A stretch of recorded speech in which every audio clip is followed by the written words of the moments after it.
Peggy 12. Hey everyone, my name's Hamish Miller and I'm the producer on DeathSpank. Right now we're going to take a look at co-op mode. This is DeathSpank and his sidekick Sparkles. A second player can join in at any time to help out DeathSpank in the action. Sparkles primarily is using a ranged attack in this section. He's great for standing back and picking off enemies, and also collecting all the loot that DeathSpank ends up leaving around the world. So these are a bunch of orcs we're fighting here, and one strategy is to sort of trap them in this bottleneck here, and they can stand back and both use ranged attacks. DeathSpank using ice bolts there, but also DeathSpank's great for running in and meleeing these guys. You'll find this is particularly effective against the shamans. We've got a couple of them here. These guys heal not only themselves, but they have a radial effect healing anybody around them, so it makes a lot of sense for DeathSpank to run in and take those guys out as soon as possible. If you do run in though, you need to be careful, because these guys share a health bar, which means you need to be particularly careful about the amount of damage you're taking. The good news is that when you start healing yourself, and DeathSpank can do that by drinking a potion or eating food, both characters will be healed at the same time. So we're going to take out the last couple of orcs, and then we'll take a look at the Pip village.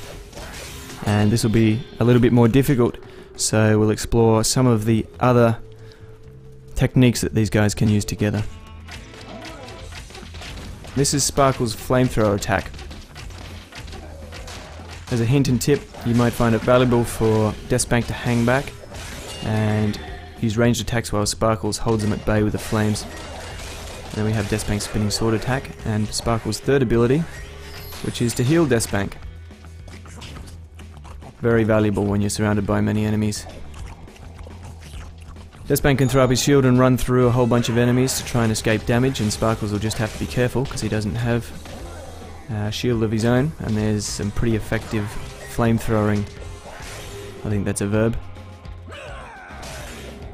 We'll find a few more pips on the path down this way. Have to take care of them. Fortunately we're out of the thick of it, so these are some of the smaller guys. Great flamethrowing there again. Now this is Sparkle's fourth ability. He unleashes a mini version of himself, and then he'll stand around for a little bit, chase and explode after any enemy in sight. So we just missed that guy. We're going to try it again. Here we go. So put down mini Sparkles. And my best advice is run, because when this guy explodes, he's extremely dangerous. And DeathSpank almost gets hit there, but we take that pip out. Fantastic. Now we're entering the Enchanted Forest. And this area is inhabited by some of the most dangerous creatures in the world, unicorns. So we're going to cause some absolute chaos here, and I don't think these guys are going to last too long.